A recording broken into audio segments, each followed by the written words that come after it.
സച്ചിനും രേവതിനും മറ്റൊരു സ്റ്റോറിയിലേക്ക് എല്ലാവർക്കും സ്വാഗതം. അങ്ങനെ പുതിയ ചന്ദ്രൻ വന്നിരിക്കുകയാണ്. എന്തൊക്കെ പറഞ്ഞാലും നമ്മുടെ പഴയ ചന്ദ്രനെ വിട്ടുപോകാന് മനസ്സിന് കുറച്ച് ബുദ്ധിമുട്ടാണല്ലേ. അവരുടെ ആക്ഷനും ആ ഒരു പ്രകടനമൊക്കെ കാണുമ്പോൾ തന്നെ വല്ലാത്തൊരു ഇഷ്ടമായിരുന്നു. പക്ഷേ ഇവരെ അക്സെപ്റ്റ് ചെയ്യാൻ കുറച്ച് പാടാണ്. എന്തായാലും പോകെ പോകെ അതൊക്കെ ശരിയാവായിരിക്കും. പണ്ട് ഗോമതിപ്രിയനെയും ഇങ്ങനെ തന്നെ ആയിരുന്നല്ലോ. റബേക്ക വന്നപ്പം നമുക്ക് ആർക്കും ഉൾക്കൊള്ളാൻ സാധിച്ചില്ലെങ്കിൽ പോലും പിന്നീട് അതൊക്കെ അങ്ങ് അഡ്ജസ്റ്റ് ആയി വരായിരുന്നു. ഇപ്പം സച്ചി രേവതി കോമ്പോ നല്ല രസമുണ്ടല്ലേ കാണാൻ. അങ്ങനെ നമ്മുടെ പുതിയ അമ്മായിമ്മ എത്തിയിരിക്കുകയാണ് ചന്ദ്രലോകത്തിലേക്ക്. അങ്ങനെ നമ്മുടെ രവിയും ചന്ദ്രൻ തമ്മിൽ നല്ല പിണക്കത്തിലാവാൻ കേട്ടോ. ഇനി ഒരിക്കലും പരസ്പരം കാണില്ല. ഇനി ചന്ദ്രയോട് രവി പറയുന്നുണ്ട്, നീ വെച്ച ഒരു ഗ്ലാസ് വെള്ളം പോലും ഞാൻ കുടിക്കില്ല എന്നൊക്കെ ഭയങ്കരമായിട്ട് ശബ്ദം ചെയ്യാനുണ്ട് കേട്ടോ. ഈ ഒരു പ്രശ്നത്തിനിടയ്ക്ക് നമ്മുടെ ശ്രുതി പറയുന്നുണ്ട്, 5 ലക്ഷം രൂപ എത്രയും പെട്ടെന്ന് ഞാൻ കൊടുത്തോളാം എന്നും പറയാണ്. അങ്ങനെ നമ്മുടെ ശ്രുതിക്കാണെങ്കിൽ നല്ല സമാധാനമാകുന്നുണ്ട് കേട്ടോ. പക്ഷെ ശ്രുതി കാശൊപ്പിക്കുന്നത് വേറെ ആരുടെയും കയ്യിൽ നിന്നല്ല, ആര്യയുടെ കയ്യിൽ നിന്നാണ് കേട്ടോ. ആര്യയുടെ കയ്യിൽ നിന്നും പലിശയ്ക്ക് പണമെടുത്താണ് ഈ ഒരു പണം അവിടെ കൊടുക്കുന്നത്. അങ്ങനെ ആ പണം കിട്ടിയ പാടെ ഇവർക്ക് ഭയങ്കര സന്തോഷമാണ് കേട്ടോ, രേവതിക്കും സജിക്കും. കാരണം അവരെ സംബന്ധിച്ചിടത്തോളം അത് വലിയൊരു തുകയാണല്ലോ. അങ്ങനെ അവർക്കത് ഭയങ്കര ഹാപ്പി ആവുന്നുണ്ട്. അവസാനം അങ്ങനെ ആ പ്രശ്നമൊക്കെ നടന്നുകൊണ്ടിരിക്കുമ്പോഴേക്കും ചന്ദ്ര പോയിട്ട് രവിയോട് പറയുന്നുണ്ട്, ഹല ഇപ്പം നിങ്ങൾക്ക് സമാധാനമായല്ലോ. നിങ്ങളുടെ മരുമോളുടെ മോൻ്റെ സ്വർണത്തിനുള്ള കാശൊക്കെ എൻ്റെ മരുമോൾ തിരികെ കൊടുത്തു. ഇനി നിങ്ങൾ എന്തിനാ പിണങ്ങിയിരിക്കുന്നത്? ഇതോടുകൂടി എല്ലാം അവസാനിച്ചില്ലേ എന്ന് ചോദിക്കുമ്പം രവി പറയുന്നുണ്ട്, എൻ്റെ മുമ്പിൽ വന്നു കിടന്ന് നീ ഇങ്ങനെ ചിലക്കരുത്. നിന്റെ മുഖം കാണുന്നത് പോലും എനിക്ക് വെറുപ്പാ. നീ എന്താ പറഞ്ഞത്? പ്രശ്നമൊക്കെ അവസാനിച്ചെന്നോ? ഇങ്ങനെയൊക്കെ പറയാൻ നിനക്ക് ഉളുപ്പുണ്ടോടി?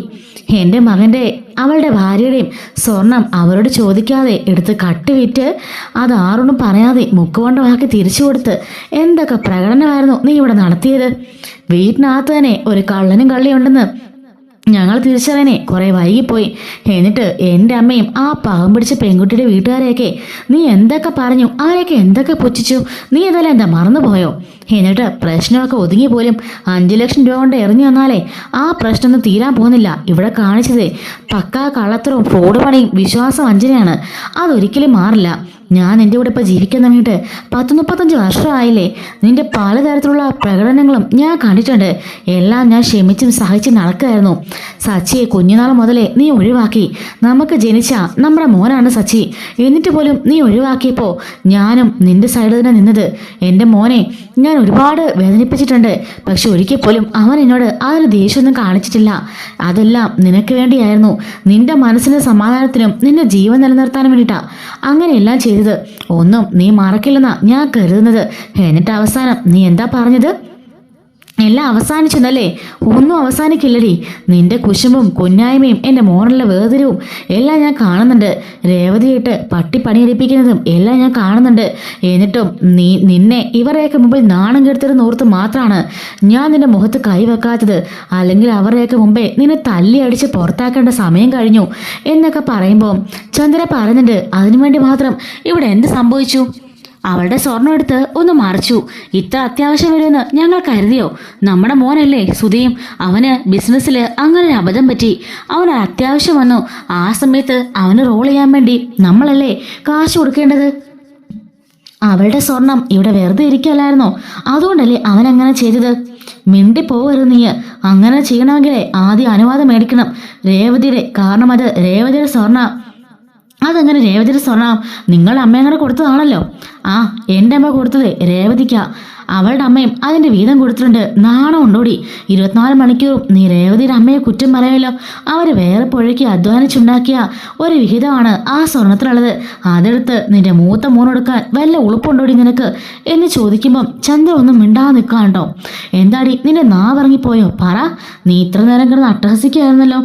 ഞാൻ പറഞ്ഞിട്ടുണ്ട്, മേലാൽ എന്നോട് മിണ്ടാനോ പറയാനോ ചിണുങ്ങാനോ ഒന്നും നീ ഇങ്ങോട്ടേക്ക് വരണ്ട.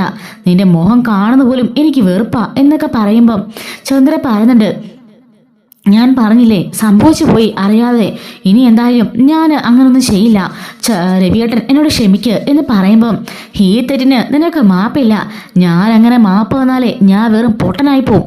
ഇത്രയും കാലം നീ ഇവിടെ കിടന്ന് കാണിക്കുന്ന അധികാരവും അഹങ്കാരവും എല്ലാം കണ്ടിട്ടും ഞാനൊന്നും മിണ്ടിയിട്ടില്ല.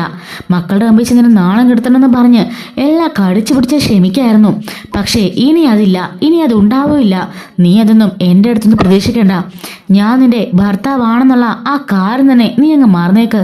നമ്മൾ തമ്മിൽ യാതൊരു ബന്ധവുമില്ല. എന്നോട് മിണ്ടാനോ പറയാനോ എന്തെങ്കിലും വന്നിട്ടുണ്ടെങ്കിൽ ആ നിമിഷം തന്നെ ഞാൻ ഇവിടുന്ന് അടിച്ച് പുറത്താക്കും എന്ന് പറയുമ്പോൾ നമ്മുടെ ചന്ദ്ര പറയുന്നുണ്ട്, അങ്ങനെ നിങ്ങൾക്ക് പുറത്താക്കാനൊന്നും പറ്റില്ല. കാരണവേ ഇത് എൻ്റെ അച്ഛൻ പണിത വീടാ.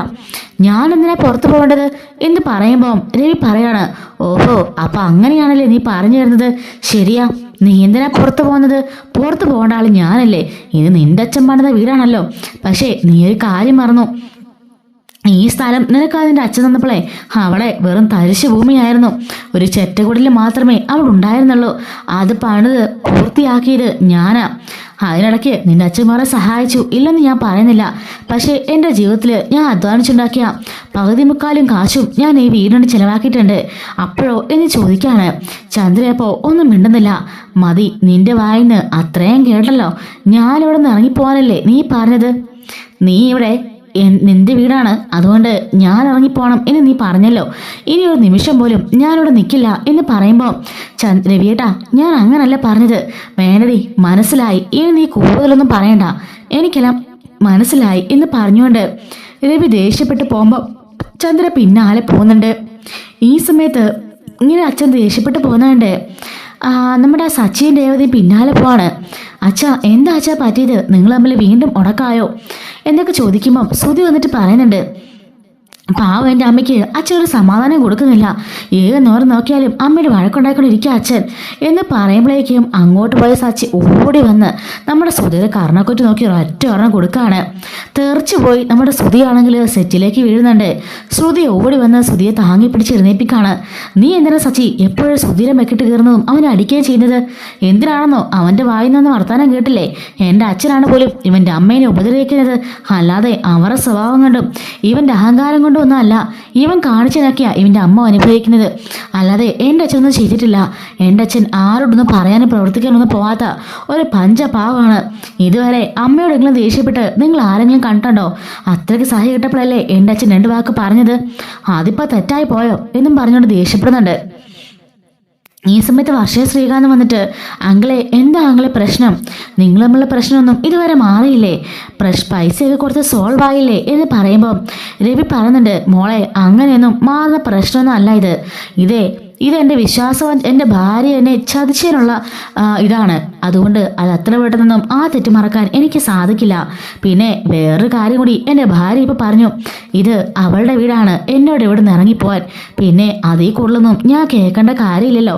നാണം കെട്ട് ഇവിടെ കിടക്കേണ്ട കാര്യമില്ല. എനിക്കുണ്ട് ഒരമ്മയൊക്കെ. ആ അമ്മ എൻ്റെ അച്ഛനും കൂടിയിട്ട് ഇഷ്ടം പോലെ സ്വത്തുക്കൾ ഉണ്ടാക്കിയിട്ടുണ്ട്. പിന്നെ ഇവളുടെ കാല് പിടിച്ച് ഇവിടെ കിടക്കേണ്ട കാര്യമില്ലല്ലോ. എൻ്റെ ഭാര്യയാണ്, മക്കളാണെന്ന് കരുതിയിട്ടാ ഇത്രയും കാലം ഇവളിങ്ങനെയൊക്കെ പറയുമ്പോഴും ഞാനിവിടെ കിടന്നത്. പക്ഷേ ഇനി അതുണ്ടാവില്ല. പണ്ട് സച്ചിക്ക് മുറി പണിയാനായിട്ട് ഞാൻ ഈ സ്ഥലത്തിൻ്റെ ആധാരം ചോദിച്ചപ്പോഴും ഇവൾ പറഞ്ഞതാ, ആ ഇത് തരാൻ കഴിയില്ല, അത് അവളുടെ അച്ഛൻ കൊടുത്താണെന്ന്. ഇനി വേണ്ട. അങ്ങനെ അവളുടെ അച്ഛൻ കൊടുത്ത സ്ഥലത്ത് ഞാൻ താമസിക്കുന്നില്ല. എനിക്കുണ്ട് സ്വന്തം വീടും അഭിമാനമെല്ലാം. ഞാൻ അങ്ങോട്ടേക്ക് പോവാ എന്നും പറഞ്ഞ് മുറിയിലേക്ക് കയറി കതകടയ്ക്കുന്നുണ്ട്. നമ്മുടെ സച്ചിൻ രേവതി പോയി അച്ഛാന്ന് പറഞ്ഞ വാതിൽ കൊട്ടാണ്. വർഷയും അതുപോലെ തന്നെ ശ്രീകാന്തും വാതിൽ കൊട്ടുന്നുണ്ട്. അങ്കിളെ കഥവ് തുറക്ക്, എന്തായാലും നമുക്ക് പറഞ്ഞു തീർക്കാം എന്നൊക്കെ പറയാണ്. രവിയാണെങ്കിൽ എല്ലാം പാക്ക് ചെയ്തിട്ട് ഷർട്ടും മുണ്ടൊക്കെ മാറി ഇറങ്ങാണ്. അച്ഛൻ എന്തൊക്കെയായി കാണിക്കുന്നത്? അച്ഛൻ എന്താ ഇവിടുന്ന് പോവാണോ എന്ന് രേവതി ചോദിക്കുമ്പോൾ, അതേ മോളെ, ഞാൻ എൻ്റെ അമ്മയുടെ അടുത്തേക്ക് പോവാണ്. ഇനി ഒരു നിമിഷം പോലും ഞാൻ ഇവിടെ നിൽക്കില്ല എന്നൊക്കെ പറയുമ്പം വർഷ പറയുന്നുണ്ട്, അങ്കിളെ അങ്ങനൊന്നും പറയരുത്. എടുത്തിയാടി ആൻറ്റി എന്തെങ്കിലും പറഞ്ഞു പോയതായിരിക്കും. എപ്പോഴും ആൻറ്റി ഇങ്ങനത്തെ സ്വഭാവമല്ലേ. ആളുകളുടെ മനസ്സെന്താണെന്നോ അവർക്ക് വേദനിക്കുന്നൊന്നും ആൻറ്റിക്കൊരു വിഷയമല്ല. എപ്പോഴും കിടന്ന് എന്തെങ്കിലുമൊക്കെ അലച്ചുകൊണ്ടിരിക്കും. അത് അവരുടെ സ്വഭാവമല്ലേ. എന്തിനാ അങ്കിള് അതൊക്കെ കാര്യമായിട്ട് എടുക്കുന്നേ എന്നൊക്കെ പറയുന്നുണ്ട്. പക്ഷേ ശ്രുതിയും ഒരു വാക്ക് പോലും അച്ഛൻ പോകണ്ടെന്നുള്ള കാര്യം പറയുന്നില്ല കേട്ടോ. അങ്ങനെ പെട്ടിയൊക്കെ എടുത്ത് രവി ഇറങ്ങുമ്പോഴേക്കും സച്ചി രേവതി പറയുന്നുണ്ട്, രേവതി നീയും പോയി നമ്മളെ ഡ്രസ്സ് പാക്കി. എൻ്റെ അച്ഛനോട് മാത്രമാണ് ഞാനിവിടെ നിൽക്കുന്നത്. എൻ്റെ അമ്മ നിന്നെ ഇത്രയായിട്ട് കഷ്ടപ്പെടുത്തിയിട്ടും ഉപദ്രവിച്ചിട്ടും എൻ്റെ അച്ഛനോട് മാത്രമായിരുന്നു നിന്നെ ഇവിടെ പിടിച്ചു നിർത്തിയത്. പക്ഷേ ഇനി അതിൻ്റെ ആവശ്യമില്ല. എൻ്റെ അച്ഛൻ എവിടെയാണോ അവിടെ ആയിരിക്കും സച്ചിയും എന്ന് പറയാണ്. നിന്നെ ഇത്ര കഷ്ടപ്പെടുത്തിയിട്ടും നിന്നെ കൊണ്ട് മാറി താമസിക്കണമെന്നൊക്കെ ഞാൻ മനസ്സ് ചിന്തിച്ചതാണ്. പക്ഷേ എൻ്റെ അച്ഛനെ ഇട്ടിട്ട് പോകാൻ എനിക്ക് തുള്ളി പോലും മനസ്സ് വന്നില്ല. എൻ്റെ അച്ഛനത്തെ ഈ വീട്ടിൽ ഒരു നരകവാ, ഞാനിവിടെ നിൽക്കില്ല എന്ന് സച്ചി പറയുമ്പോൾ രേവതിയും പോയി ഡ്രസ്സൊക്കെ പാക്ക് ചെയ്തുകൊണ്ടിരിക്കുകയാണ്. അങ്ങനെ പാക്ക് ചെയ്ത് എല്ലാം എടുത്തുകൊണ്ട് വരുന്നുണ്ട്. ഈ സമയത്ത് വർഷ പറയുന്നുണ്ട്, അങ്കിളും ഇല്ല, പിന്നെ എൻ്റെ രേവതി ചേച്ചിയും സച്ചേട്ടനും ഇല്ലെങ്കിലേ ഞാനിവിടെ നിൽക്കില്ല. ശ്രീകാന്തേ, നിനക്ക് വരുന്നെങ്കിൽ വരാം, ഞാൻ എൻ്റെ വീട്ടിലേക്ക് പോവാം. നീ ഹോട്ടലിലോ എങ്ങോട്ടെങ്കിലും പോയിക്കോ, ഈ വല്ലാത്ത വീട്ടില് ഞാൻ നിൽക്കില്ല. ആന്റിയുടെ വീടല്ലേ ഇത്. ആന്റിയും ആന്റിയുടെ മൂത്ത മോനും അവരുടെ മരുമകളും സന്തോഷത്തോടെ ഇവിടെ ജീവിച്ചോട്ടെ. നമ്മളുടെ ഒന്നും ആവശ്യം ഇവർക്കില്ല ശ്രീകാന്തേ. ഇവർക്ക് ആവശ്യം മൊത്തം അവരുടെ മൂത്ത മോനെ മരുമകളെ മാത്രം. അവരെ സംരക്ഷിക്കാനും അവരെ രക്ഷിക്കാനുമായിട്ട് ഇവരെന്ത് വേണമെങ്കിലും ചെയ്യും. നമ്മളെ വേണമെങ്കിൽ കൊല്ലാൻ പോലും ഇവര് മടിക്കില്ല. അതുകൊണ്ട് നമുക്ക് പോയേക്കാം എന്ന് പറയാണ്. രവിയുടെ സ്വഭാവത്തില് ഒരു മാറ്റമില്ലാതെ രവി അപ്പോൾ തന്നെ ബാഗൊക്കെ ആയിട്ട് പുറത്തേക്ക് ഇറങ്ങാണ്. ചന്ദ്ര പിന്നാലെ പോയിട്ട്, രവിയേട്ടാ, ഞാൻ അറിയാതെ പറഞ്ഞതാ, ഞാൻ അങ്ങനെ ഉദ്ദേശിച്ചല്ല പറഞ്ഞത്, സത്യമായിട്ടും ഞാൻ അങ്ങനൊന്നും ഉദ്ദേശിച്ചിട്ടില്ല, എന്നോട് ക്ഷമിക്കുക രവിയേട്ടാ എന്നൊക്കെ പറയുമ്പോൾ രവി പറയുന്നുണ്ട്, മാറി നിൽക്കടി അങ്ങോട്ട് എന്നും പറഞ്ഞിട്ട് ആ കൈ തട്ടി മാറ്റാണ്. എന്നിട്ട് പുറത്തേക്ക് ഇറങ്ങുന്നുണ്ട്. സച്ചിൻ രേവതിയും പിന്നാലെ തന്നെ ഇറങ്ങാം കേട്ടോ. അങ്ങനെ വർഷ ശ്രീകാന്തോട് പറയുന്നുണ്ട്, ശ്രീകാന്തേ, ഞാൻ പറഞ്ഞത് കേട്ടില്ലേ, നമുക്ക് ഡ്രസ്സും പാക്ക് ചെയ്ത് ഇപ്പോൾ തന്നെ ഇവിടുന്ന് പോകണം. അങ്കിളും ഇവിടെ സച്ചിയേട്ടനെ രേവതിച്ച് ഇവിടുന്ന് ഇറങ്ങിയാലേ ഒരു നിമിഷം പോലും നമുക്ക് ഇവിടെ നിൽക്കണ്ട. ഈ ഭദ്രകാളി എടുത്ത് നമ്മൾ എന്തിനാണ് നിൽക്കുന്നത് എന്ന് നമ്മുടെ ചന്ദ്രനെ നോക്കി പറയാണ് കേട്ടോ. അങ്ങനെ പറഞ്ഞുകൊണ്ട് രവിയാണെങ്കിൽ പുറത്തേക്ക് ഇറങ്ങുമ്പം പിന്നാലെ പോയിട്ട് കാൽക്കൾ വീണ് കെട്ടിപ്പിടിച്ച് കരയാണ് നമ്മുടെ ചന്ദ്ര. രവിയേട്ടാ, പോവല്ലേ രവിയേട്ടാ, എന്നോട് ക്ഷമിക്കണം, ഞാനിനി ഒരു തെറ്റും ചെയ്യില്ല, സത്യമായിട്ടും ഞാൻ ഇനി ഒന്നും മറച്ചു വെക്കില്ല, ഞാൻ അറിയാതെ സംഭവിച്ചു പോയതാ എനിക്ക്. ശ്രുതി വന്ന് കരഞ്ഞു പിടിച്ച് കാല് പിടിച്ച് പറഞ്ഞപ്പോൾ എനിക്ക് വേറെ ഒരു നിവൃത്തിയില്ലായിരുന്നു. അന്ന് എന്ത് ചെയ്യണമെന്ന് ആലോചിച്ചപ്പോഴാണ് ആ സ്വർണത്തിൻ്റെ കാര്യം ഇവൻ തന്നെ എന്നോട് പറഞ്ഞത്. അപ്പോൾ കൊണ്ടുപോയി പണയം വെച്ച് തിരിച്ചു തരാൻ ഇവൻ പറഞ്ഞതാ, അതുകൊണ്ടാ ഞാൻ അതിനെ സമ്മതിച്ചത്. പക്ഷേ ഇവൻ കൊണ്ടുപോയി വിറ്റെന്നുള്ള കാര്യം എനിക്കറിയില്ലായിരുന്നു. പിന്നീട് സച്ചി ആ സ്വർണം ചോദിച്ചപ്പോഴാ ഇവൻ എന്നോട് തുറന്നു പറഞ്ഞത് ആ സ്വർണം വിറ്റുവെന്ന്. ഞാൻ പിന്നെ എന്ത് ചെയ്യാനാ രവിയേട്ടാ, എന്നോട് ക്ഷമിക്കണം, വീടിൻ്റെ കാര്യം ഞാൻ അറിയാതെ പറഞ്ഞു പോയതാ. എനിക്കറിയാം ഈ സ്ഥലം എൻ്റെ അച്ഛൻ വാങ്ങിച്ചെന്നാണെങ്കിലും ഈ വീട് മുഴുവനും നിങ്ങളുടെ വേർപ്പുണ്ട്, നിങ്ങളുടെ കഷ്ടപ്പാടുണ്ട്, നിങ്ങളും കൂടിയിട്ടാണ് ഈ വീട് പണിതത്. ഈ വീടിന് നമുക്ക് രണ്ടുപേർക്കും തുല്യ അവകാശമുണ്ട് എന്ന് പറയാണ്. അപ്പോഴേക്കും രവി പറയുന്നുണ്ട്, മര്യാദയ്ക്ക് മാറി നിൽക്കുന്നതായിരിക്കും നിനക്ക് നല്ലത്, അല്ലെങ്കിൽ ഭാര്യയെ തല്ലി എന്നുള്ള പേരുദോഷം കൂടി എനിക്ക് മേടിക്കാൻ വയ്യ എന്നും പറഞ്ഞുകൊണ്ട് രവിയാണെങ്കിൽ സച്ചിയുടെ കാറിൽ പോയി കയറുകയാണ്. ഈ സമയത്ത് സച്ചിയും പോയിട്ട് ആ രണ്ടുപേരുടെ ലഗേജും എടുത്ത് ഡിക്കിയിൽ വെക്കുന്നുണ്ട്. അങ്ങനെ രേവതിയും കൂട്ടി സച്ചി കാറ് കയറിയിട്ട് അവിടുന്ന് വണ്ടി തിരിച്ച് പോവാണ്.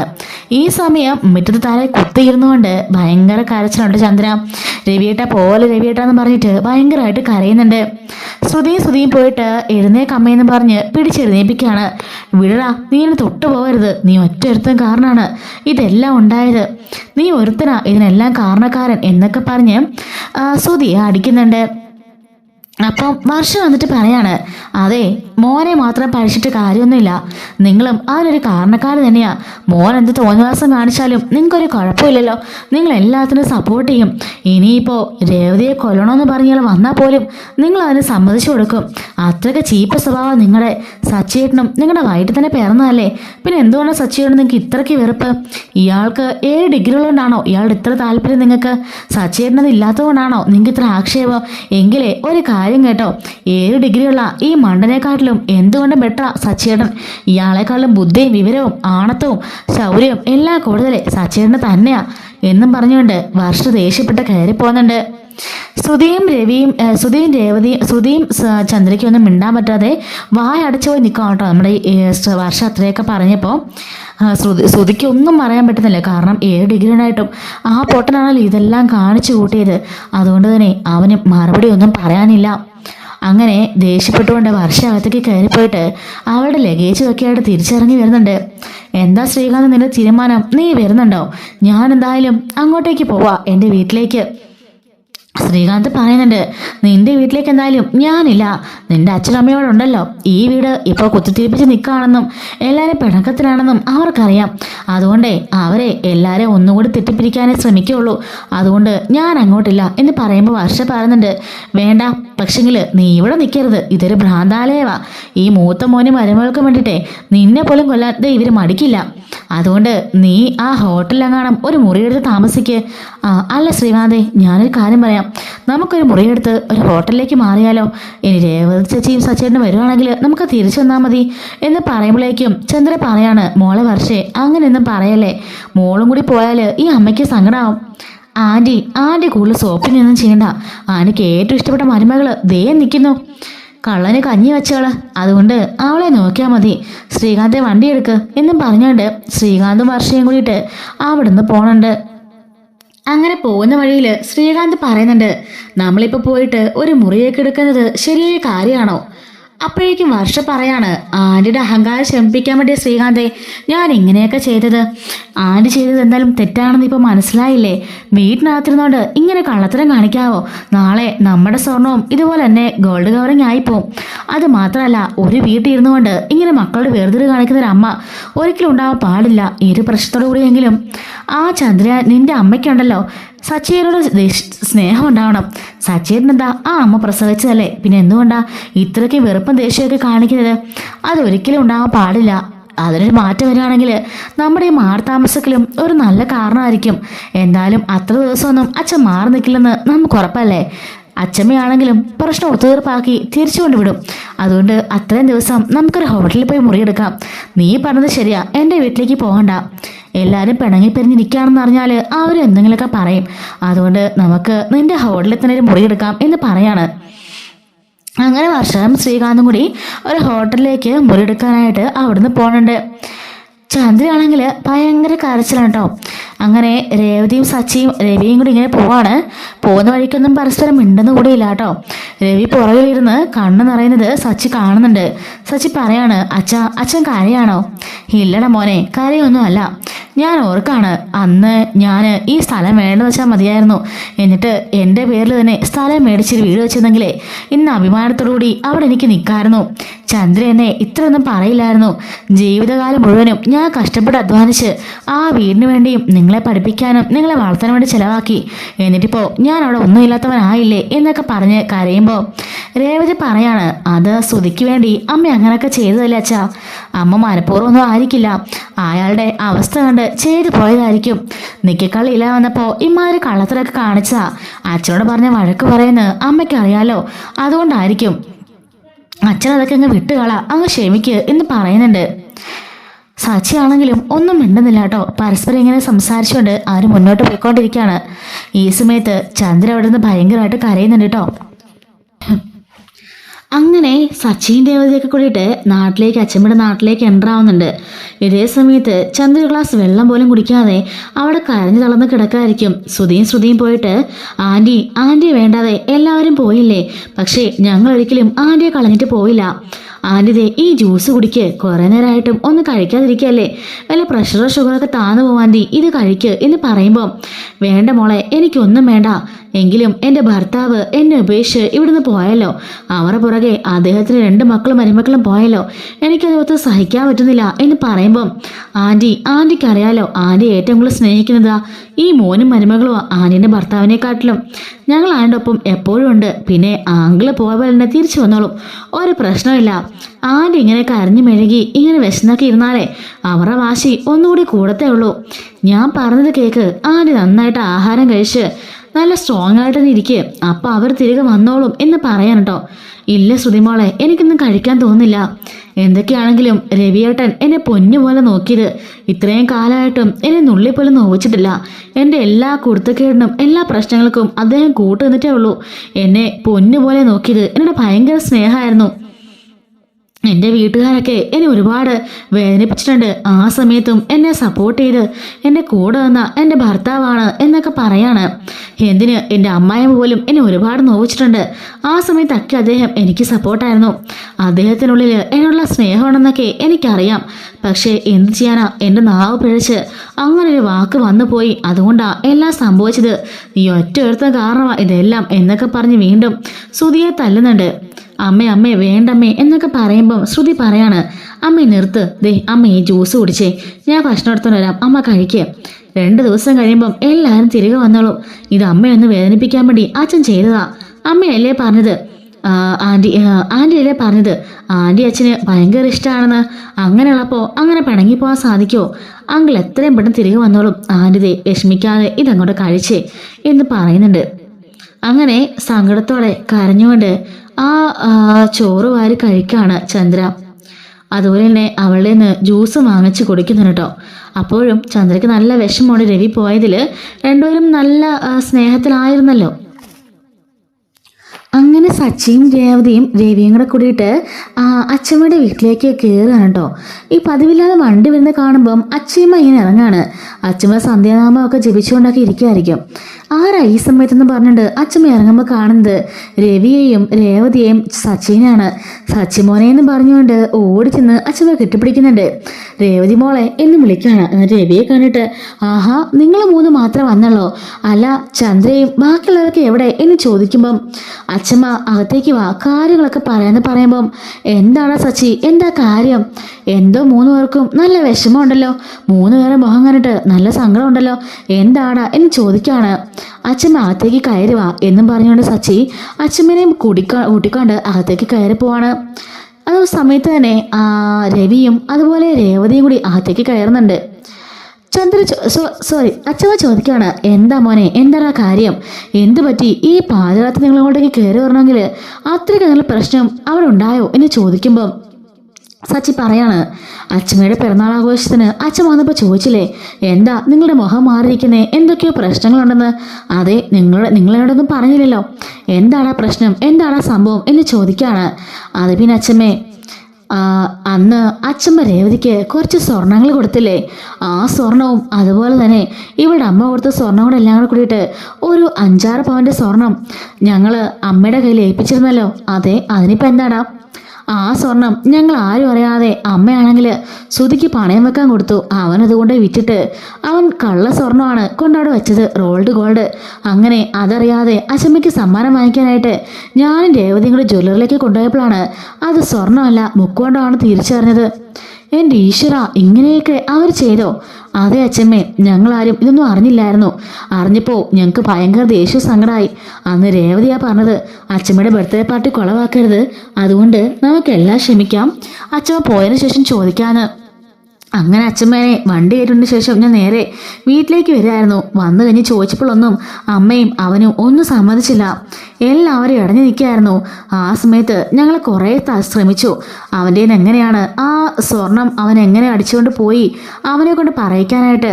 അവസാനം അവൻ്റെ സാധനങ്ങളെല്ലാം കളവ് പോയതാണ് എന്നുള്ള കാര്യം വരെ പോലീസ് സ്റ്റേഷനിൽ വെച്ച് ഞാൻ കണ്ടുപിടിച്ചു. അതെല്ലാം കൊണ്ടുവന്ന് വീട്ടിൽ കാണിച്ചപ്പോഴും അവനൊന്നും സമ്മതിച്ചില്ല. അവൻ്റെ കൂട്ടുകാരനെന്ന് കടം മേടിച്ചാണെന്നാണ് പറഞ്ഞത്.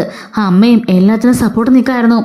അവസാനമാണ് ഒരു സ്വാമിജി കൊണ്ടുവന്ന പഴമാണെന്ന് പറഞ്ഞിട്ട് ഒരു നാരങ്ങ ഞാൻ കൊണ്ടുവന്ന് പൂജാമുറിയിൽ വെച്ചത്. അങ്ങനെ ആ പൂജാമുറിയിൽ ഈ നാരങ്ങ ആരാണോ ഈ സ്വർണം കട്ടത്, ആ നാരങ്ങയുടെ ശക്തി കൊണ്ട് അവരുടെ വാ ഓടിപ്പോകുമെന്ന് ഞാൻ പറഞ്ഞിരുന്നു. അത് 2 പേരും വിശ്വസിച്ചു. അങ്ങനെ വേറെ പൂജാരിയെ കണ്ടിട്ട് ഈ നാരങ്ങ പുറത്തേക്ക് കളയാനായിട്ട് അവർ തീരുമാനിച്ചു. അങ്ങനെയാ അവസാനം രാത്രിയിൽ ഈ നാരങ്ങയായിട്ട് അമ്മയും മോനെയും ഞങ്ങൾ പിടികൂടിയായിരുന്നു. അച്ഛൻ നേരിട്ട് ചോദിച്ച് തല്ലിയപ്പോഴേക്കും അവൻ കാര്യങ്ങൾ സമ്മതിച്ചു, അമ്മയെ സമ്മതിച്ചു. അങ്ങനെ വീട്ടിൽ ആകെപ്പാടെ പ്രശ്നങ്ങളും ബഹളങ്ങളൊക്കെ ആയി. അച്ഛൻ അമ്മയോട് ഇനി മിണ്ടില്ലെന്നും ഇനി ഒരു ബന്ധമില്ലെന്നൊക്കെ അച്ഛൻ പറയുകയും ചെയ്തു. അമ്മയാണെങ്കിൽ കരഞ്ഞുകൊണ്ടൊക്കെ ഒരു കഥ അടച്ചു. അവസാനം ബാമയാൻറ്റി വന്നപ്പോഴാണ് അമ്മ പുറത്തിറങ്ങിയത്. അങ്ങനെ ശ്രുതിയോട് ആ പണം വേണമെന്ന് ഞങ്ങൾ ആവശ്യപ്പെട്ടപ്പോൾ പിറ്റേ ദിവസം തന്നെ ശ്രുതി ആ പണം കൊണ്ട് തന്നു. അതിൻ്റെ പേരിൽ ആകെപ്പാടെ വിഷയവും പ്രശ്നങ്ങളും എല്ലാമായി. അങ്ങനെ അച്ഛനോട് മിണ്ടാൻ വേണ്ടി അമ്മ ശ്രമിച്ചുകൊണ്ട് പുറകെ നടന്നപ്പോൾ അവസാനമായിട്ട് അമ്മയുടെ വായിന്ന് ഒരു വാക്ക് വീണു, ഇത് എൻ്റെ വീടാണെന്ന്. ആ നിമിഷം തന്നെ അച്ഛനോട് നിന്ന് ഇറങ്ങുകയും ചെയ്തു. അച്ഛൻ ഇറങ്ങിയ പിന്നെ ഞങ്ങൾക്ക് അവിടെ നിൽക്കാൻ പറ്റുമോ അച്ഛമ്മേ? അതുകൊണ്ട് അച്ഛൻ്റെ കൂടെ ഞാനും രേവതിയും കൂടി ഇങ്ങനെ ഇറങ്ങി. വർഷേ ശ്രീകാന്തും ആണെങ്കിലും ഞങ്ങളില്ലാത്തടത്ത് അവർ നിൽക്കില്ലെന്ന് പറഞ്ഞ് അവരും അവിടെ നിന്ന് ഇറങ്ങിപ്പോയി എന്ന് പറയാണ്. എന്തൊക്കെയാണ് രവി, എന്തൊക്കെയാണ് ഞാൻ ഈ കേൾക്കുന്നത്? ഞാൻ അവിടെ നിന്ന് വന്നിട്ട് കേവലം ഒരു മാസം പോലും ആയില്ലല്ലോ, അതിനിടയിൽ ഇത്രയൊക്കെ പ്രശ്നങ്ങളുണ്ടായല്ലേ. അന്ന് തന്നെ രണ്ടുപേരെ മുഖം മാറിയിരിക്കുന്ന കണ്ടപ്പോൾ എനിക്ക് എന്തൊക്കെയോ സംശയം തോന്നിയതാ. പക്ഷേ അതൊന്നും വേണ്ടെന്ന് വെച്ച് എന്തോ ഇവർ നമ്മളെ പിണക്കാണെന്നും കരുതിയിട്ടാ ഞാൻ ഒന്നും മിണ്ടാതെ വന്നത്. അപ്പോൾ ഇത്രയൊക്കെ പ്രശ്നങ്ങൾ നടന്നിട്ടും ഒന്നും പറയാതിരിക്കുകയായിരുന്നല്ലേ എന്നൊക്കെ ചോദിക്കുമ്പോൾ സച്ചി പറയുന്നുണ്ട്, ഇപ്പൊ അച്ഛമ്മയ്ക്ക് കാര്യങ്ങൾ മനസ്സിലായില്ലേ. അച്ഛമ്മയുടെ മനസ്സ് വിഷമിപ്പിക്കാൻ പാടില്ല, ആ സമയത്ത് ആ ബർത്ത്ഡേ സെലിബ്രേഷൻ കുളവാകാൻ പാടില്ലെന്ന് പറഞ്ഞിട്ടാ ഞങ്ങൾ അങ്ങനെയൊക്കെ ചെയ്തത് എന്ന് പറയുന്നുണ്ട്. ഈ സമയം രവി അവിടുന്ന് പൊട്ടിക്കരയുന്നുണ്ട്. അപ്പോഴേക്കും അച്ഛമ്മ പോയിട്ട് രവിയോട് ചോദിക്കാണ്, എന്താടാ ഇത്, കൊച്ചു പിള്ളേരെ പോലെ നാണമില്ലേ നിനക്ക് കരയാനായിട്ട്? നീ എന്തിനാ ഇങ്ങനെയൊക്കെ കരയുന്നത്? അവള് ചെയ്തതിന് അവളല്ലേ കരയേണ്ടത്, നീയാണോ എന്ന് ചോദിക്കുമ്പം രവി പറയുന്നുണ്ട്, അമ്മേ അവൾ എൻ്റെ ജീവിതത്തിലേക്ക് വന്നിട്ട് 35 വർഷമായില്ലേ. ഇന്നേ വരെ അവളോട് ഞാനൊരു കാര്യം മറച്ചു വെച്ചിട്ടില്ല. പക്ഷേ പല കള്ളത്തരങ്ങളും ശ്രുതിക്ക് വേണ്ടി അവൾ എന്നോട് മറച്ചു വെച്ചു. എല്ലാം ഞാൻ ക്ഷമിക്കായിരുന്നു. പക്ഷെ ഈ തെറ്റ് എനിക്ക് പൊറുക്കാനാവുന്നതിലപ്പുറമാണ്. വീട്ടിലുള്ള എല്ലാവരെയും മണ്ടന്മാരാക്കിക്കൊണ്ടല്ലേ അവൾ ഇമാതിരി പണിയൊക്കെ ചെയ്തത്. എന്നിട്ട് പോലും രേവതി മോളെ ഇപ്പോഴും അവളെ കുറ്റപ്പെടുത്തിക്കൊണ്ടിരിക്കുക. അവളുടെ സ്വഭാവത്തിന് യാതൊരു മാറ്റം വന്നിട്ടില്ല. ഞാൻ എന്താണ് ഇനി ചെയ്യേണ്ടത്? അത് അവളുടെ വീടാണെന്ന് അവൾ എന്നോട് മുഖത്ത് നോക്കി പറഞ്ഞു. അവളുടെ അച്ഛൻ കൊടുത്ത സ്ഥലമായിരിക്കാം, പക്ഷെ ആ വീട് മൊത്തം പണിതത് ഞാനാ. എൻ്റെ വേർപ്പും എൻ്റെ അധ്വാനമാമേ ആ വീട് എന്ന് പറയുമ്പോൾ അച്ഛൻ പറയാണ്, അത് പിന്നെ എനിക്കറിയില്ലടാ. ഇനി ഒരിക്കലും ഞാൻ അങ്ങോട്ട് പോവില്ലമ്മേ, എനിക്ക് വയ്യ അങ്ങോട്ടേക്ക് പോകാനായിട്ട്. എനിക്ക് അവളുടെ മുഖം പോലും കാണണ്ട. അവൾ എൻ്റെ വീടാണെന്ന് പറഞ്ഞിടത്തേക്ക് നാണം കെട്ട് ഞാൻ ഇനി കയറി ചെല്ലത്തുമില്ല എന്ന് പറയുമ്പം അച്ഛൻ പറയാണ്, ഇതിങ്ങനെ വിട്ടിട്ട് കാര്യമില്ലടാ സച്ചി, നമുക്ക് എങ്ങനെയെങ്കിലും ഇത് ഒത്തുതീർപ്പാക്കണ്ടേ എന്ന് പറയാണ്. രേവതി പറയുന്നുണ്ട്, അതെ അച്ഛമ്മേ, അതാ ഞാനും പറഞ്ഞത്. അമ്മയും അച്ഛനും പരസ്പരം നല്ല സ്നേഹത്തിലാ. അവരുടെ സ്നേഹം കൂടുതലുണ്ടാ രണ്ടുപേർക്കും ഇത്രയ്ക്ക് വിഷമം ഉണ്ടായത്. ഇത്രയും സ്നേഹിക്കുന്ന അമ്മയുടെ ഭാഗത്തു നിന്നും അച്ഛൻ ഇതുപോലൊരു പ്രശ്നം ഉണ്ടായപ്പോഴാണ് അച്ഛൻ്റെ മനസ്സ് ആകെപ്പാടെ തകർന്നു പോയത്. ഇപ്പോൾ എന്തായാലും അമ്മയും കരയുമായിരിക്കുമെന്ന് എനിക്ക് ഉറപ്പാ. എന്തൊക്കെയാണേലും രണ്ടുപേരും തമ്മിൽ നല്ല സ്നേഹത്തിലല്ലേ എന്നൊക്കെ രേവതി പറയുന്നുണ്ട്. അച്ഛമ്മ പറയുന്നുണ്ട്, നീ വിഷമിക്കണ്ട, ഈ പ്രശ്നത്തിന്റെ പരിഹാരമൊക്കെ ഞാൻ കണ്ടോളാം. എന്തായാലും നമ്മൾ നാളെ ചന്ദ്രത്തിലേക്ക് പോവാണ് എന്ന് പറയുമ്പം നമ്മുടെ അച്ഛൻ പറയാണ്, രവി പറയുന്നുണ്ട്, ഇല്ലമ്മേ ഞാൻ വരില്ല. നമ്മളങ്ങനെ പെട്ടെന്ന് പോയാൽ നമുക്കൊരു വിലയുണ്ടാവില്ല. അതുകൊണ്ട് 3-4 ദിവസം കഴിഞ്ഞിട്ടേ നമുക്ക് പോയാൽ മതി. ഈ കാര്യത്തിലൊക്കെ ഒരു തീരുമാനം ഉണ്ടാക്കണം. ഞാൻ കഷ്ടപ്പെട്ട് അധ്വാനിച്ചുണ്ടാക്കിയ വീടാത്. അവിടെ അച്ഛൻ കൊടുത്ത സ്ഥലമായിരിക്കും. പക്ഷെ ആ വീടിൻ്റെ ഓരോ കട്ടകളിലും ഓരോ മതിലും എൻ്റെ വേർപ്പുണ്ട് എന്ന് പറയുമ്പോൾ അച്ഛമ്മ പറയുന്നുണ്ട്, അതാടാ ഞാൻ പറഞ്ഞത്, നിനക്കതിലെ പൂർണ്ണ അവകാശമുണ്ട്. ചന്ദ്രനെക്കാട്ടിൽ അവകാശം കൂടുതൽ നിനക്ക് തന്നെയാ. ഇത്രയൊക്കെ തെറ്റിയിട്ടും അവക്ക് ഇത്ര അഹങ്കാരം പാടില്ലല്ലോ. ഞാൻ അങ്ങോട്ട് വരാം, അവക്കെന്താ പറയണെന്ന് നമുക്ക് നോക്കാം. അപ്പോൾ രവി പറയുന്നുണ്ട്, എന്തായാലും എനിക്കിപ്പോൾ അങ്ങോട്ടേക്ക് പോകാനോ അവളെ ഫേസ് ചെയ്യാനോ വയ്യ. അതുകൊണ്ട് 2 ദിവസം എൻ്റെ അമ്മയുടെ കൂടെ നിന്നിട്ടേ ഞാൻ പോകുന്നുള്ളൂ എന്ന് പറയാണ്. രേവതി പറയുന്നുണ്ട്, അത് മതി അച്ഛമ്മേ, 2 ദിവസം കഴിഞ്ഞിട്ട് പോയാൽ മതി. സച്ചിയുടെ ഓട്ടമല്ലേ, അതൊന്നും സാരമില്ല. എൻ്റെ കാര്യങ്ങളും ഞാൻ വേറെ ഏൽപ്പിച്ചിട്ടുണ്ട്. 2 ദിവസത്തിന് നമ്മൾ മാറി നിന്നില്ലെങ്കിൽ അത് ശരിയാവില്ല. അത് അവർക്ക് പറഞ്ഞു ചിരിക്കാനുള്ള ഒരു കാരണമാകും. സച്ചി പറയുന്നുണ്ട്, അതെ അച്ഛമ്മേ, 2 ദിവസം ഇവിടെ നിൽക്കാം. അച്ഛമ്മയുടെ കൂടെ അച്ഛമ്മയുടെ ഫുഡൊക്കെ കഴിച്ച് സന്തോഷത്തോടെ ഞങ്ങൾക്ക് 2 ദിവസം നിൽക്കണം. അത് കഴിഞ്ഞിട്ടേ പോകുന്നുള്ളൂ. അപ്പോഴേക്കും അച്ഛമ്മ ചോദിക്കുന്നുണ്ട്, അല്ല വർഷ ശ്രീകാന്ത് കൂടി എങ്ങോട്ടേക്കാണ് പോയത്? രേവതി പറയുന്നുണ്ട്, വർഷ അവളുടെ വീട്ടിലേക്കാണെന്നാ പറഞ്ഞത്. ഇനി എങ്ങോട്ടാണെന്നും ഒരു പിടുത്തമില്ല. അച്ഛമ്മ പറയുന്നുണ്ട്, അത് വേണ്ടായിരുന്നു. മഹിമ എന്തെങ്കിലും ഒരു കാര്യം കിട്ടാൻ വേണ്ടി നോക്കിയിരിക്കുക. ഇനി നിങ്ങൾ തമ്മിൽ പിണക്കാണ്, അകൽച്ചയാണ്, അങ്ങനെ എന്തെങ്കിലുമൊക്കെ കാര്യം അറിഞ്ഞാലേ അവൾ അതും പറഞ്ഞ് പിരികേറ്റാനേ അങ്ങോട്ടേക്ക് വരും, ചന്ദ്രത്തിലേക്ക്. ഇപ്പം ചന്ദ്രൻ മാത്രമല്ലേ ഉള്ളൂ. അവൾ ആ അവസരം മുതലാക്കിക്കൊണ്ട് അവിടെ കിടന്ന് എന്തെങ്കിലുമൊക്കെ പറഞ്ഞ് എന്തെങ്കിലുമൊക്കെ പ്രശ്നം ഉണ്ടാക്കും. അവളെ നനഞ്ഞിടം കുഴിക്കുന്നവളാ. അവൾ എന്നും ചെയ്യാൻ മടിക്കില്ല. ഈ സമയം നോക്കി ചന്ദ്രയുടെയും സുധിലൊക്കെ മനസ്സിൽ അവൾ വിഷം കുത്തി വെക്കും. എന്നേക്കുമായിട്ട് എല്ലാവരും പിരിയാനുള്ള കാരണമാകും. അതൊരിക്കലും നമ്മൾ കാരണം ഉണ്ടാകാൻ പാടില്ല എന്ന് പറയാണ്. അല്ല നീ വർഷയെന്ന് വിളിച്ചേ എന്ന് രേവതിയോട് പറയുന്നുണ്ട്. അങ്ങനെ രേവതി വർഷയെ വിളിക്കാണ്. രേവതിയോട് വർഷ ചോദിക്കുന്നുണ്ട്, അല്ല മോളെ നീ എവിടെയാ? വർഷ ചോദിക്കുകയാണ്, അല്ല രേവതി ചേച്ചി നിങ്ങൾ അങ്ങ് എത്തിയോ? എത്തി, ഞങ്ങളുടെ എത്തിയിട്ട് ഒരു അരമണിക്കൂറായി. അച്ഛമ്മയോട് കാര്യങ്ങളെല്ലാം പറയായിരുന്നു. അത് വേണം ചേച്ചി, നിങ്ങൾ ഇറങ്ങിയ പിന്നാലെ ഞങ്ങൾ ഇറങ്ങി. അല്ല നിങ്ങളിപ്പോൾ എവിടെയാ? വീട്ടിലേക്ക് പോയോ? ഏയ് ഇല്ല ചേച്ചി, വീട്ടിലേക്ക് പോയില്ല. ഞങ്ങൾ ഇവൻ ജോലി ചെയ്യുന്ന ഹോട്ടലിൽ തന്നെ റൂം എടുത്തിരിക്കാം. വീട്ടിലേക്ക് തൽക്കാലം പോകണ്ടെന്ന് വെച്ചു. എന്താ മോളെ പോവാഞ്ഞത്? അല്ല, നമ്മളെല്ലാം പിണങ്ങിയിരിക്കുകയാണെന്ന് അമ്മയും അച്ഛനൊക്കെ അറിയല്ലോ. അറിഞ്ഞു കഴിഞ്ഞാൽ പിന്നെ അത് മതി അച്ഛനും അമ്മയ്ക്കും. അവര് എന്തെങ്കിലുമൊക്കെ പ്രശ്നം ഉണ്ടാക്കും. പിന്നെ ആന്റിയോട് വന്ന് എന്തെങ്കിലുമൊക്കെ പറഞ്ഞ് പരസ്പരം തെറ്റിക്കാനുള്ള വഴികളൊക്കെ നോക്കും. അവർക്കിപ്പോൾ എങ്ങനെയെങ്കിലും എന്നെ ആ കുടുംബത്തിൽ നിന്ന് പറിച്ച് അങ്ങോട്ട് കൊണ്ടുപോകണമെന്നാണല്ലോ. അതുകൊണ്ട് അതിനായിട്ട് ഞാനൊരു അവസരം ഉണ്ടാക്കണമെന്ന് കരുതി എന്ന് പറഞ്ഞപ്പോൾ അത് നന്നായി മോളെ. അല്ല ശ്രീകാന്തും കൂടെ ഉണ്ട് ചേച്ചി. അല്ല, നിങ്ങളുടെ പ്ലാൻ എന്താ? അത് പിന്നെ ഞങ്ങളത് തീരുമാനിക്കായിരുന്നു മോളെ. 2-3 ദിവസം കഴിഞ്ഞിട്ട് തിരിച്ചു വരാന്ന്. അത് മതി ചേച്ചി, അത്ര മതി. അല്ലാതെ ഉടനെ അങ്ങ് വന്നേക്കരുത്. 2 ദിവസത്തെ ചന്ദ്രാൻറ്റി നന്നായി വിഷമിക്കട്ടെ. അത് കഴിയുമ്പോൾ നിങ്ങൾ വന്നാൽ മതി. പറഞ്ഞത് തെറ്റാണെന്നും ചെയ്തതെല്ലാം തെറ്റാണെന്നും അവർ മനസ്സിലാക്കണം. എന്നിട്ട് നിങ്ങൾ വന്നാൽ മതി. അല്ലാതെ വരണ്ട. അച്ഛന് തീരെ വരയില്ലാതായി പോവും എന്നും പറഞ്ഞുകൊണ്ട് ശരിയെന്ന് പറഞ്ഞ് വർഷ കട്ടാകുന്നുണ്ട്. അപ്പോ രേവതി പറയുന്നുണ്ട്, അമ്മേ, നമ്മൾ ചിന്തിച്ച പോലെ തന്നെ അച്ഛമ്മേ അവളും ചിന്തിച്ചത്. അവള് വീട്ടിലേക്ക് പോയാല് പിണക്കക്കാരെയും അവരെല്ലാം അറിഞ്ഞിട്ട് അവളുടെ അച്ഛനും അമ്മയും കൂടി ചന്ദ്രോത്തിലേക്ക് വന്നിട്ട് അമ്മയോട് എന്തെങ്കിലുമൊക്കെ പറഞ്ഞ് എരിവിരി കയറ്റും. അങ്ങനെ എല്ലാരും വേർപിരിക്കും. അവളെ എങ്ങനെയെങ്കിലും അങ്ങോട്ടേക്ക് കൊണ്ടുപോകണമെന്നാണ് അവളുടെ അമ്മയുടെ ആഗ്രഹം. അതുകൊണ്ട് അതിനുള്ള വഴി അവൾ ഒരുക്കിയില്ലാന്ന്. അല്ല മോളെ, എന്നിട്ടിപ്പോ അവൾ എവിടെയാ? അവന്റെ ഹോട്ടലുണ്ട്, ശ്രീകാന്തിന്റെ ഹോട്ടലില് 2 പേരും മുറിയെടുത്തിരിക്കുക. നമ്മളോട് എപ്പോ ചെല്ലുമെന്ന് ചോദിച്ചു. 3 ദിവസം ആവുമെന്ന് പറഞ്ഞപ്പോ അപ്പൊ അവരും വരാന്ന് പറഞ്ഞിരിക്കുക എന്ന് പറയുന്നുണ്ട്. സച്ചി പറയാണ്, വർഷ നമ്മൾ വിചാരിച്ച പോലെ നല്ലമ്മേ. അവള് നല്ല ബുദ്ധിയുള്ള കുട്ടിയാ. മാത്രല്ല നല്ല സ്നേഹമുള്ള കുട്ടിയാ. അവളിപ്പോ തന്നെ നമ്മുടെ കാര്യങ്ങളെല്ലാം മനസ്സിലാക്കിയല്ലോ. അവളുടെ സ്വന്തം അമ്മയാണെങ്കിൽ പോലും അവർ നെഗറ്റീവ് എന്താണെന്നും അവരുടെ ദോഷവശങ്ങളെ കുറിച്ചൊക്കെ അവൾ മനസ്സിലാക്കിയല്ലേ സംസാരിച്ചത്. നമ്മളുടെ കുടുംബത്തിന് യോജിച്ചൊരു കുട്ടിയാ എന്ന് പറയുന്നുണ്ട്. രേവതി പറയാണ്, അതേ അച്ഛമ്മേ, നമ്മളോടൊക്കെ അവൾക്ക് നല്ല സ്നേഹ.